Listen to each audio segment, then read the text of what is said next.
जय श्री राधे, जय श्री राम। आशा करती हूँ आप सब घर पे होंगे और सुरक्षित होंगे, स्वस्थ होंगे। आइए आज हमारा चर्चा होगा भक्ति पर।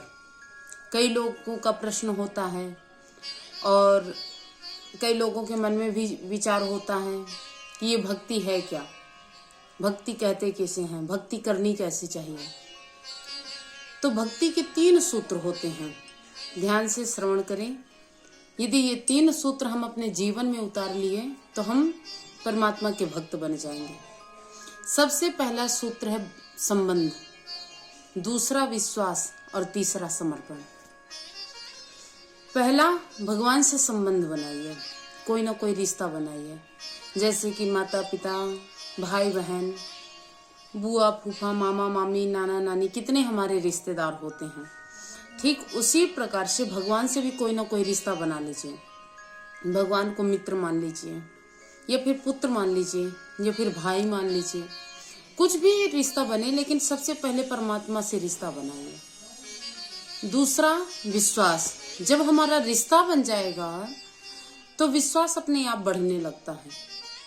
परमात्मा पर विश्वास करिए, प्रेम करिए, यही मानिए कि वो मेरा बेटा है, वो मेरा भाई है। खूब दुलार करो परमात्मा से और विश्वास रखो। यदि कुछ काम हमारे जीवन में बिगड़ रहे हैं तो ये मानिए कि आज नहीं तो कल वो मेरा काम बन जाएगा, कल नहीं तो परसों, परसों नहीं तो नरसों, नहीं तो वर्षों, कभी तो कभी परमात्मा बना देंगे। इतना विश्वास होना चाहिए। श्री रामचरितमानस में एक प्रसंग आता है सबरी का। सबरी को विश्वास था मेरे परमात्मा अवश्य आएंगे, आज नहीं तो कल, कल नहीं तो परसों, परसों नहीं तो वर्षों। और इस विश्वास के साथ पूरा जीवन बिता दी सबरी, और जाकर वृद्ध होने के बाद परमात्मा उसके आश्रम में आए। लेकिन आए जरूर, क्योंकि उसको विश्वास था कि मेरे यहाँ परमात्मा आएंगे। ठीक उसी प्रकार से हमें भी परमात्मा पर विश्वास होना चाहिए, हमारे यहाँ परमात्मा अवश्य आएंगे। तो दूसरा सूत्र है विश्वास। परमात्मा पर विश्वास रखिए। हम भक्ति कैसे करते हैं, जैसे किसी प्रोडक्ट को यूज करते हैं, यदि वो फायदा नहीं किया तो उसे छोड़ देते हैं। ठीक उसी प्रकार से हम भगवान की पूजा करते हैं। कुछ दिन तक शिव जी की पूजा किए, यदि हमारा काम ना बना तो शिव जी की पूजा छोड़कर संतोषी माता की पूजा करने लगे। काम ना बना तो उनकी पूजा भी छोड़कर फिर कन्हैया की पूजा करने लगे। फिर भी काम ना बना तो राम की पूजा। मतलब हम बदलते हैं भगवानों को कि ये नहीं तो ये नहीं तो ये। लेकिन हमें चाहिए एक ही परमात्मा पर अटल विश्वास हो। तो दूसरा सूत्र है विश्वास का। जब हमारा परमात्मा पर विश्वास होगा तभी परमात्मा हम पर कृपा करेंगे। अब आइए तीसरा सूत्र है समर्पण का। तो जब समर्पण, परमात्मा पर समर्पण रखिए। समर्पण कैसा हो? पूरी भाव से समर्पित। प्रभु हम आपके हैं, जैसे आप रखना चाहो।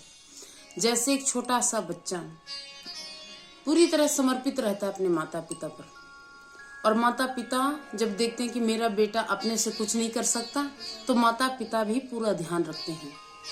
और इस पर उदाहरण दूंगी मैं महाभारत के प्रसंग का, जहां पर द्रौपदी, जब द्रौपदी की लज्जा जा रही थी तो वो पहले सबके पास पहुंची, अपने पति के पास, भीष्म पितामह जी के पास, धृतराष्ट्र जी के पास, सबके पास जा जाकर विनती कर रही थी, मेरी लज्जा बचाइए, मेरी रक्षा करिए। कोई रक्षा नहीं किए। फिर अपने बल का प्रयोग किए। दुशासन जब खींच रहा चीर तो पहले अपने बल का प्रयोग कर रही कि मैं स्वयं अपनी रक्षा कर लूं।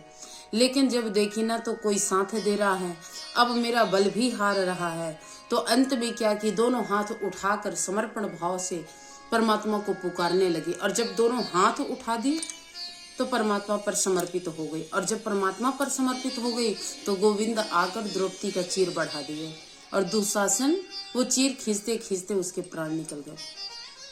दुशासन हार गया। तो ठीक उसी प्रकार से हमें परमात्मा पर अटल विश्वास और अटल समर्पण होना चाहिए। समर्पित हो जाओ, प्रभु जो करो आपको करना है, जैसे रखना चाहो आप रखो। तो ये भाव होते हैं भक्ति के। आइए इन्हीं शब्दों के साथ ये 3 चीजें, ये 3 सूत्र जीवन में अपना लीजिए तो आप भी परमात्मा को पा लेंगे और हम परमात्मा के परम भक्त बन जाएंगे। इसीलिए आइए, भक्ति पाने के लिए ये 3 सूत्र जीवन में अति आवश्यक हैं। जय श्री राधे, जय श्री राम।